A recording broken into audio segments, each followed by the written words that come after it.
안녕하세요. BCYC 여러분. 한 주 동안도 말씀 안에서 믿음 안에서 평안한 삶을 보내고 계신가요?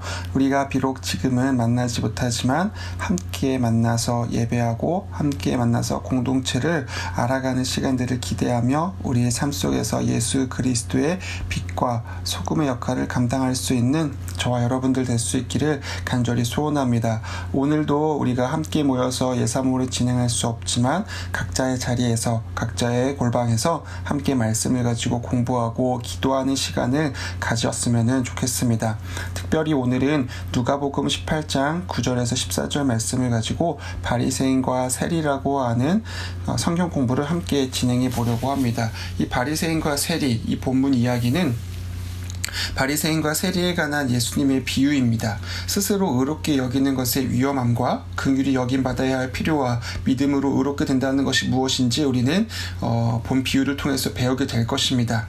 하나님은 우리를 부르셔서 우리의 죄성을 일깨우시고 우리에게 하나님의 긍휼이 필요함을 알려주시고 자기 자신을 믿는 사람들을 향해서는 겸손과 은혜의 복음을 나타내심을 우리는 배우고 알게 될 것입니다. 그러면은 한번 같이 말씀을 통해서 본문을 통해서 함께 배워가는 시간들을 가져보도록 하겠습니다. 먼저 이야기를 본격적으로 다루기 전에 여러분들이 생각하는 교만과 겸손이라고 하는 것은 어떻게 정의할 수 있을까요? 제가 생각해 보았을 때 겸손이라고 하는 것, 이 겸손은 내가 가진 것이 얼마나 없는지를 확인하는 것이 아닌 것 같습니다.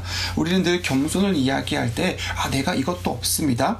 저것도 없습니다. 난 이거 부족합니다. 저것도 가지지 못했습니다. 내게 없는 것을 드러내고 나타내고 표현하는 것이 겸손이라고 우리가 생각할 때가 있습니다. 하지만 성경에서 이야기하는 겸손의 모습은 내가 얼마나 가졌느냐, 내가 얼마나 없느냐의 문제가 아니라 하나님이 누구이신지, 하나님이 어떠하신 분이신지 아는 것에서 출발한다라고 이야기하고 있습니다. 그 중심에 내가 있지 아니하고 하나님이 있는 것, 하나님이 어떠하신 분이신지 알므로 말미암아 나를 보게 되는 것, 이것이 겸손의 특징이라고 이야기할 수가 있습니다.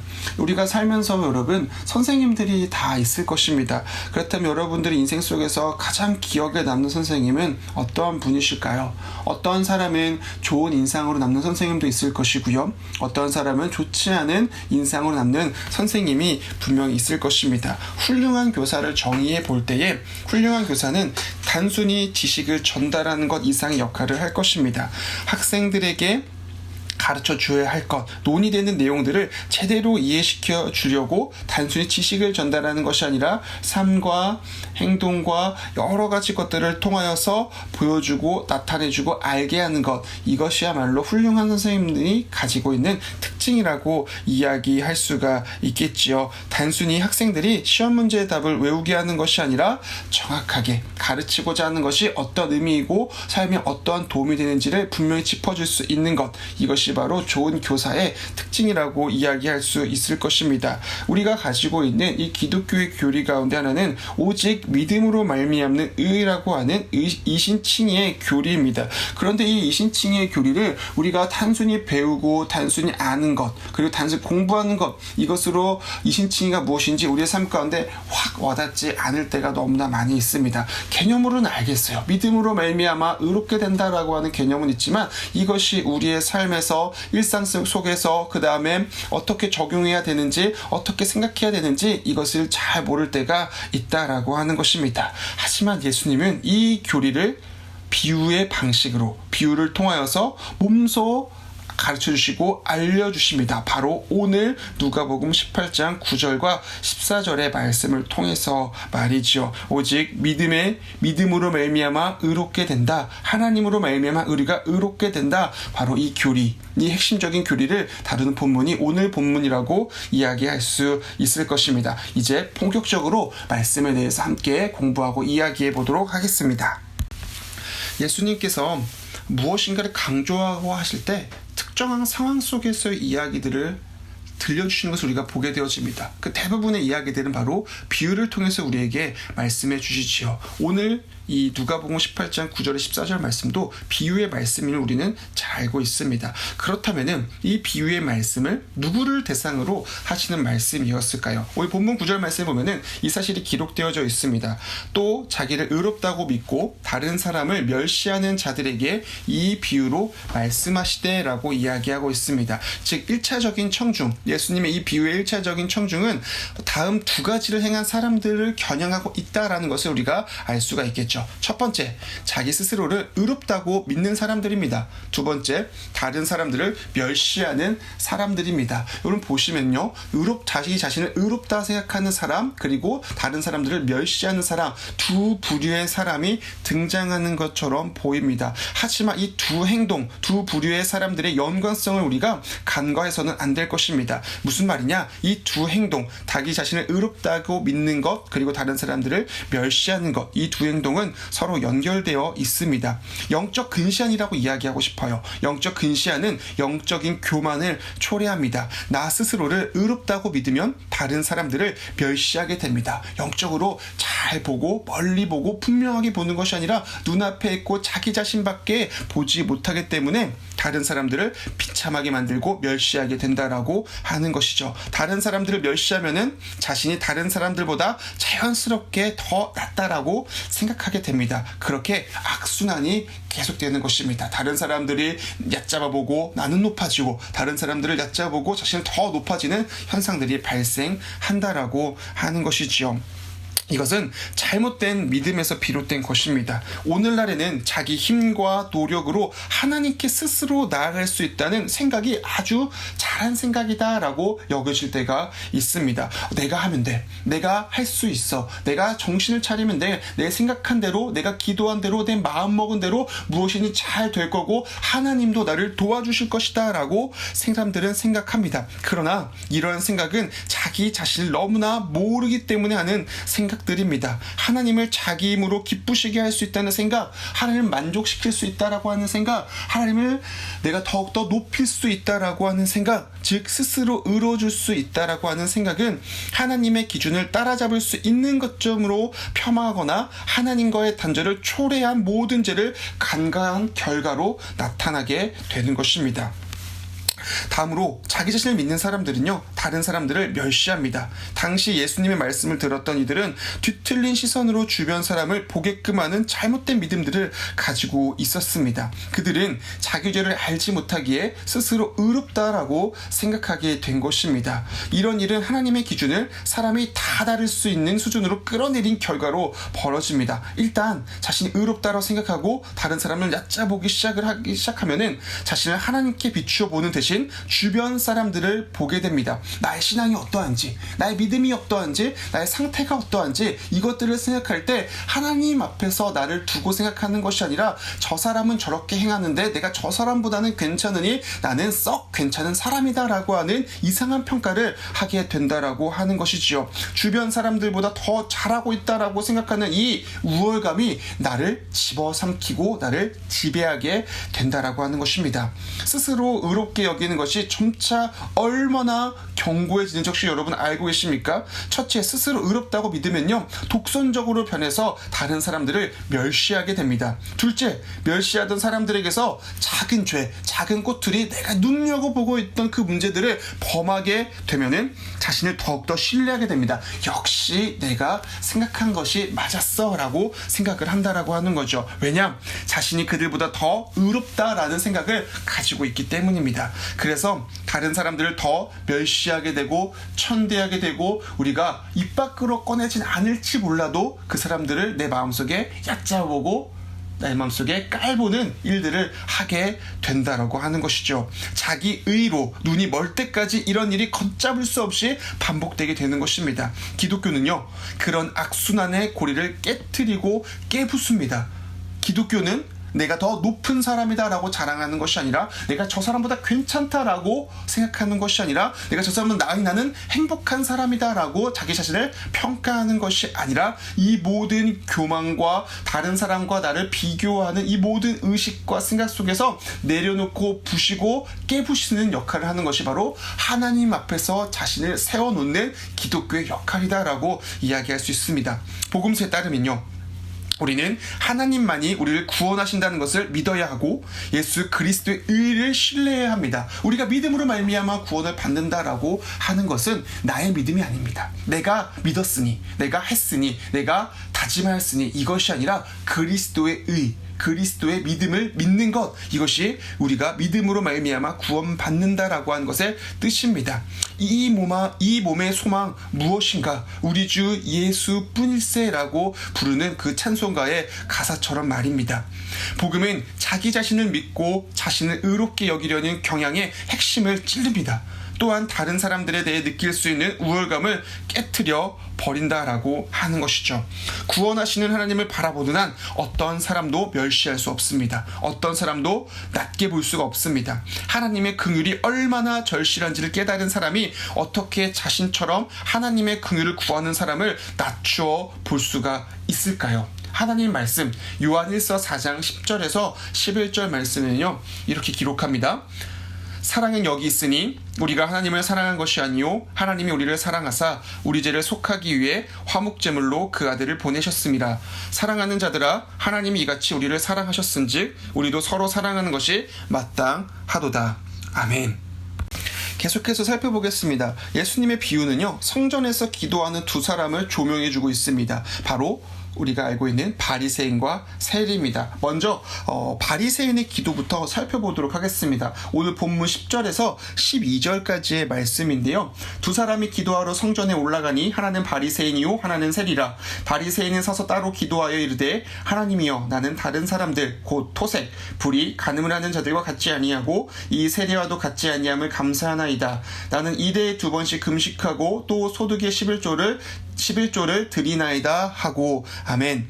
앞서 우리는 스스로 의롭게 여기는 마음이 자라면 자기 자신을 신뢰하고 다른 사람을 멸시하게 된다는 것을 배웠습니다. 즉, 교만의 시작은 나를 믿고 나를 의지하고, 근데 나를 믿고 나를 의지하는 것이 다른 사람과 비교하는 것에서부터 출발한다는 것을 살펴보았습니다. 이번에는 자기의가 어떻게 모습을 드러내는지를 살펴보도록 하겠습니다. 자기의는 때때로 감사의 말 뒤에 숨어 있을 때가 너무나 많이 있습니다. 겉으로 보기에는 감사, 겸손, 고백, 그리고 자기를 낮추는 것처럼 보이는데, 이것이 단순히 자기 자신을 낮추는 것이 아니라 바로 자신의 의를 은근히 은연중에 드러내고자 하는 우리의 죄악의 본성에서 비롯되는 일들이 많이 있다라고 하는 것이죠. 바리새인이 바로 이러한 일들 중에 가장 나쁜 예입니다. 당시 청중은 적어도 처음에는 이 바리새인을 나쁜 사람이다라고 여기지 않았을 것입니다. 바리새인이라고 하면요, 율법을 가장 잘 지키는 부류의 사람들 중에 한 사람들이 바로 이 바리새인이라고 하는 사람들이었습니다. 이 바리새인은 경건하게 믿음을 실천하고 품이 있고 바른 종교인이고 바른 모범 시민으로 여겨졌습니다. 더 나아가서 바리새인은 지금 무엇하러 성전에 올라옵니까? 기도하러, 시간에 맞춰 기도하러 성전에 올라갈 정도로 아주 충성스러운 사람이다라고 이야기할 수가 있습니다. 이것이 나쁜 일일까요? 아니죠. 분명히 좋은 일입니다. 그는 주님을 소망해 왔을 것이며 기도하는 사람처럼 보였을 것입니다. 그뿐만 아니라 바리새인은 하나님께 자신이 행한 선한 일들에 대한 감사를 드리고 있습니다. 이 역시 나쁜 일이 아니라 좋은 일입니다. 하지만 바리새인은 자기가 한 선한 일들을 다 자기 덕분이라고 하진 않지만 은연중에 자신의 의로움이, 자신의 강함이, 자신의 잘하고 있음이, 자신의 거룩함을 표현하고 자랑하고 사람들이 알기를 원하는 심정으로 기도하고 있는 것을 우리는 살펴볼 수가 있습니다. 바리새인은 죄인들을 토색하고 불의하고 간음한 자들이라고 정의합니다. 자신과 성전 공간에 같이 있는 이 세리에 대해서도 직접적으로 내가 이 세리와 같지 않아서 감사하다라고 기도합니다. 무엇입니까? 대놓고 드러내놓고 세리를 무시하고 있습니다. 그 당시 사람들은 이 세리를 무시하고 핍박하고 죄인들을 멀리하는 것 당연히 여겼습니다.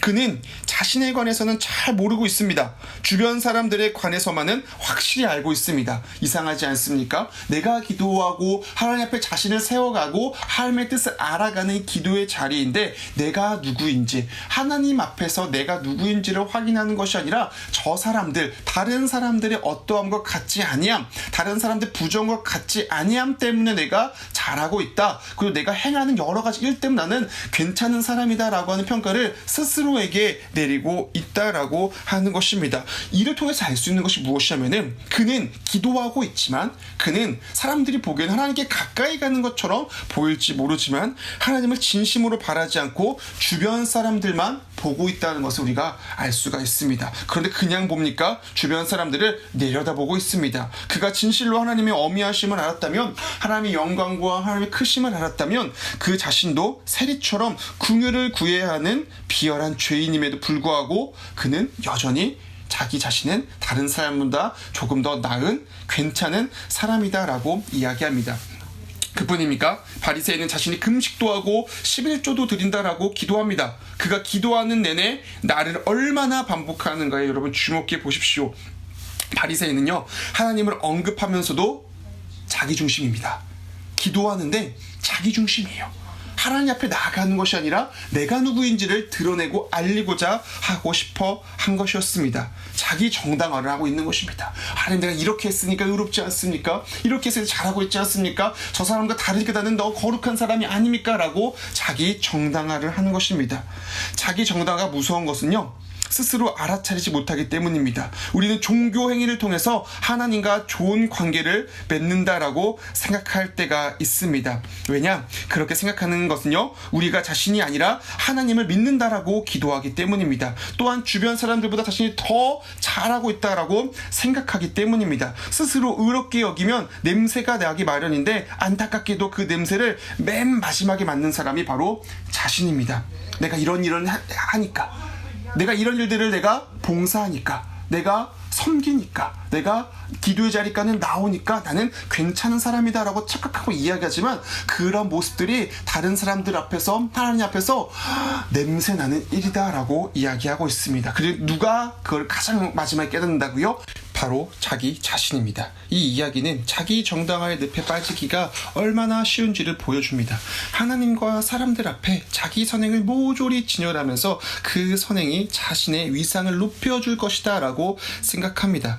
하지만 자기의가 감사의 말로 포장되거나 하나님의 영광을 위한 열정으로 행한 것으로 외견상으로는 그렇게 드러낼 때조차 자기의는 여전히 자기 합리화일 뿐입니다. 잘못된 판단을 유발하는 것은 잘못된 믿음입니다. 다른 사람들에 대해서는 행동으로 엄밀하게 판단하지만 자신에 대해서는 의도로 판단한다는 말이 있습니다. 소위 말해서 내로남불이죠. 우리는 자신을 판단할 때보다 주변 사람을 판단할 때 항상 더 모질게 생각하고 판단하는 경향들이 있습니다.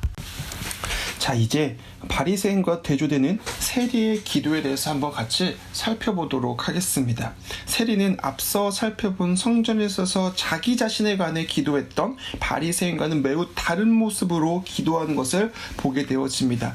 오늘 보면 13절, 14절 말씀을 보면은 세리는 멀리 서서 감히 눈을 들어 하늘을 쳐다보지도 못하고 다만 가슴을 치며 이르되 하나님이여 불쌍히 여기소서 나는 죄인이로소이다 하였느니라. 내가 너희에게 이르노니 이에 저 바리새인이 아니고 이 사람이 의롭다 하심을 받고 그의 집으로 내려갔느니라. 무릇 자기를 높이는 자는 낮아지고 자기를 낮추는 자는 높아지리라 하시니라. 아멘.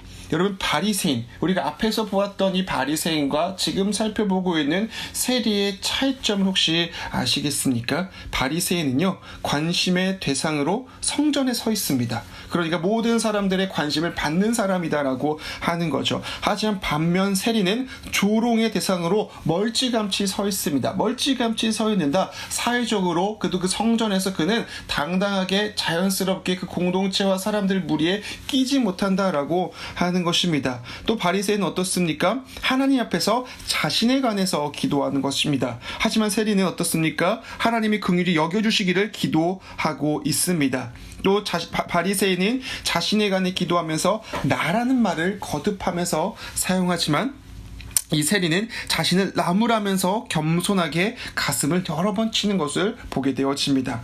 세리가 자기 가슴을 치는 것은 그가 얼마나 깊이 후회하고 있는가를 보여줍니다. 고대에서는, 이 고대의 근동 시대에서는요, 여자들만이 장례 때 가슴을 치며 슬퍼했습니다. 남자가 그런 식으로 가슴을 치는 것은 매우 부끄러운 일이었다는 것이죠. 그런데 세리는 자신이 얼마나 수치스럽게 보일지 별 큰 인식을 하지 않았습니다. 왜요? 그 주변 사람들의 시선과 생각과 판단보다 하나님 앞에서, 아까 바리새인이 가지지 못했던 그 생각, 하나님 앞에서 자신의 모습이 얼마나 비참하고 초라하고 낮은 상태인지를 그는 깨닫고 알기 때문이었습니다. 그는 자신이 얼마나 의로워 보이는가에 대해서는 전혀 신경 쓰지 않았습니다. 오로지 자신이 얼마나 큰 죄인인가에 대해서만 걱정하고 있습니다. 이 세리의 기도를 살펴보면은, 이 세리의 기도는 하나님의 심판을 면하게 해달라는 기도입니다. 그것은 속죄 기도로 하나님의 화목제물을 통해 하나님의 자비가 베풀어지기를 기도한 것입니다. 바리새인은 그가 하나님을 위해 해왔던 모든 일에 관심을 집중했지만, 세리는 하나님이 그를 위해 자비를 베풀어 주시기를 바라는 것이야말로 유일한 소망임을 알았습니다. 하나님, 내가 이렇게 했으니까 한 번쯤 용서해 줄 수 있지 않겠습니까? 이런 말이 전혀 아니라, 나에게 아무것도 없고 가진 것도 없고 단지 구할 수 있는 것, 단지 소망할 수 있는 것은 단 한 가지, 바로 하나님께서 베풀어 주시는 긍휼밖에 없다라고 이야기합니다. 예수님께서는 이 비유를 마무리하시면서 그 의미를 설명해 주십니다. 세리는 의롭게 되어 집으로 돌아갔지만 바리새인은 그렇지 않았습니다. 당시 이 이야기를 듣고 있던 그 1차적인 청중을 다시 돌아가 볼까요? 이 청중은 이 이야기의 결말에 분명 충격을 받았을 것입니다. 종교인인 바리새인이 구원을 받지 못하고 저 혐오스럽고 경멸스러운 세리가 의롭게 여김을 받는다라고 말하다니, 그것은 당시 사회적 문화에서 절대 통용될 수 없는 인식이었기 때문입니다. 당시 청중이 이 이야기의 결말에 흠칫 놀랐던 데는 사회적인 이유가 있습니다. 예수님 시대에는 세리는 가장 미움받고 경멸받는 종류의 사람들이었습니다. 그들은 로마 제국에 부역했고 동족을 속여서 돈을 빼앗아 착복했고 이를 통해서 부자가 되었기 때문입니다. 우리말로 하면은 매국노 같은 사람들이었다라고 하는 것이지요. 우리 시대의 가장 혐오스럽고 경멸스러운 범죄자들을 한번 생각해 봅시다. 연쇄살인범, 성폭력범, 이런 사람들이 있을 것입니다. 이 이야기가 기독교 사회복지사와 연쇄살인범이나 성폭력범에 관한 이야기라고 상상해 봅시다. 사회복지사가 아닌 회개한 연쇄살인범이나 아동 성폭력범이 의롭다고 여김을 받고 떠난다면 여러분은 정의감으로 분노가 끓어오를 것입니다. 의분을 느낄 것입니다. 그러면 이 이야기가 던진 충격이 얼마나 엄청났을지를 이해할 수 있게 될 것입니다. 제가 이야기하고자 하는 것은 무엇이냐면은 성폭력범이나 아니면 범죄자들이나 연쇄살인범이나 이런 사람들이 괜찮다, 잘한 일이다, 이것을 이야기한 것이 아니라 그만큼 사람들의 인식과 사회적인 시선과 생각 속에는 이들은, 세리라고 하는 사람들은 구원의 대상도 아니고 단지 사람들 가까이 할 수 없는 죄인일 뿐이다라고 하는 인식이 가득했다는 것을 이야기하고 싶은 것입니다. 이 이야기가 당시의 청중들에게 큰 충격을 주었던 것처럼 우리가 가지고 있는 이 믿음으로 말미암아, 하나님으로 말미암아 구원을 받는다, 하나님의 긍휼하심으로 말미암아 의롭게 된다라고 하는 이 이신칭의의 교리는 그것과도 비교할 수 없을 정도로 큰 은혜이자 충격적인 교리다라고 이야기할 수가 있습니다. 결론으로 한번 넘어가 볼까요? 사랑하는 여러분, 우리는 지금 무엇을 자랑하고 하나님 앞에서, 사람들 앞에서 내가 그리스도인 됨을 무엇으로 드러내고 나타내고 있습니까? 혹시 내가 가지고 있는, 내가 행하고 있는, 내가 섬기고 있는, 내가 나타내고 있는 내 안에 있는 어떠한 것들이 나의 의로움의 증거이자 나의 의로움의 소망이 되어가고 있진 않습니까? 오늘 예수님께서 우리에게 분명하게 말씀하고 있습니다. 바리새인과 이 세리의 비유를 통하여서 교만과 겸손, 이것을 이야기함을 통하여서 행위로 말미암는 의와 믿음으로 말미암는 의를 선명하게 대조해주고 있는 것입니다. 우리가 잘 알고 있는 마틴 루터, 종교개혁가 마틴 루터는 이렇게 이야기합니다. 사람은 자신의 능력에 완전히 절망해 봐야 비로소 그리스도의 은혜를 받을 준비가 됩니다 라고 이야기합니다. 우리의 자랑은 어디에 있습니까? 우리의 그리스도인 됨은 무엇에 근거하고 있습니까? 오늘 내가 행하고 있는 여러 가지 행위에 근거하고 있습니까? 아니면 오늘도 우리는 하나님의 긍휼하심과 하나님의 도우심, 하나님의 사랑을 우리가 의지하고 있습니까? 바라고 소원하고 간절히 원하기는 저와 여러분이 오직 하나님만을 의지할 수 있는 삶을 살기를 원합니다. 자기 의를 의지하는 것에서는 악취가 나지만 회개와 겸손에서는 향기가 납니다. 모쪼록 우리 모두가 바리새인에게는 분개하고 세례를 기꺼이 맞아들이는 우리가 되기를 바랍니다. 나 스스로가 바리새인의 신앙에서 벗어나 세리의 신앙, 하나님 앞에 겸손하고 하나님의 긍휼을 구할 수 있는 우리 모두가 될 수 있기를 예수님의 이름으로 간절히 소원합니다.